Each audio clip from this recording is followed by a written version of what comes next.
नमोस्तु। मैंने मृत्तिका जैन का नाम भी लिख लिया है, वो तैयार है। मृत्तिका जैन।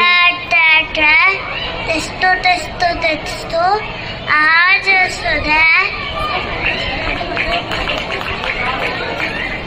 आहार ग्रहण कीजिए। नैवेद्य जैन। आहार ग्रहण कीजिए। ब्राउन करो, round round round circle circle.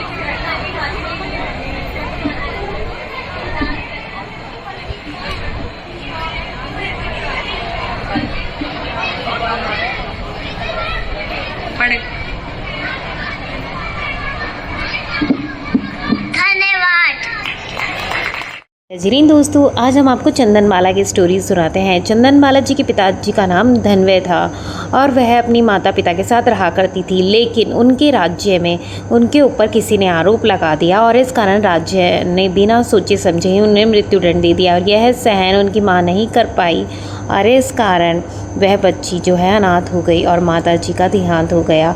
तभी एक दासी उनको अपने साथ ले जाती है। जब दासी उनको अपने साथ ले जा रही थी तो रास्ते में ही उनको किसी डाकुओं ने पकड़ लिया और उनको बेचने का निश्चय किया गया। तब जब वे उनको बेचने गए तो राजा धनदत्त सेठ ने उनको वहाँ से खरीद लिया और अपनी बेटी के रूप में उनको रखा गया। लेकिन यह बात उनकी पत्नी को समझ नहीं आई, क्योंकि जो चंदनमाला थी और इनके बचपन का नाम वसुमती था, तो चंदनमाला जी बहुत ही दिखने में सुंदर थी।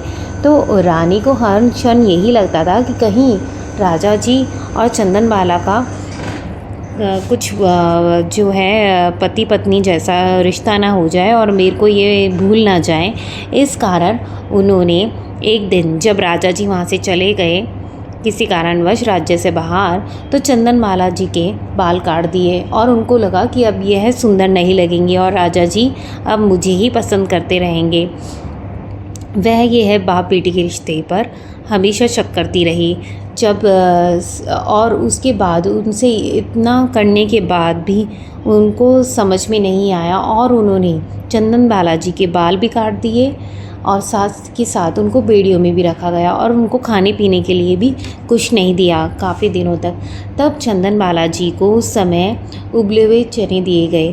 तब उन्होंने यह सोचा कि जब तक मैं यह चने किसी जो है मुनि को नहीं खिला देती हूँ, मैं कुछ भी नहीं खाऊंगी। और उधर ही महावीर स्वामी जी का भी उपवास चल रहा था।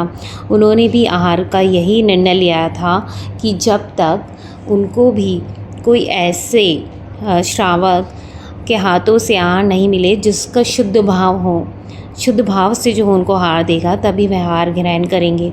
और एक दिन जब वह चंदनमाला जी के वहाँ से गुजर रहे थे तो महावीर स्वामी को स्वयं बेड़ियों से भागते हुए चंदनमाला जी ने आहार दिया और तब जाकर कई दिनों का उपवास जो है महावीर स्वामी का पूर्ण हुआ और चंदनमाला ने यह सुगध स्थिति खुद को महसूस करते हुए उन्होंने यह निर्णय लिया कि वह अब तप तपस्या की तरफ चली जाएंगी और वह भी अब जो है अब से भगवान में लीन हो जाएंगी। तो उसी समय से जो चंदनमाला जी भी हैं वह भगवान की भक्ति में लीन हो गई। यहाँ पर आप देखिए कि किस तरीके से ये जो डाकू थे उन्होंने चंदनमाला जी को पकड़ा था और बेचने का प्रयास किया गया था। धन्यवाद।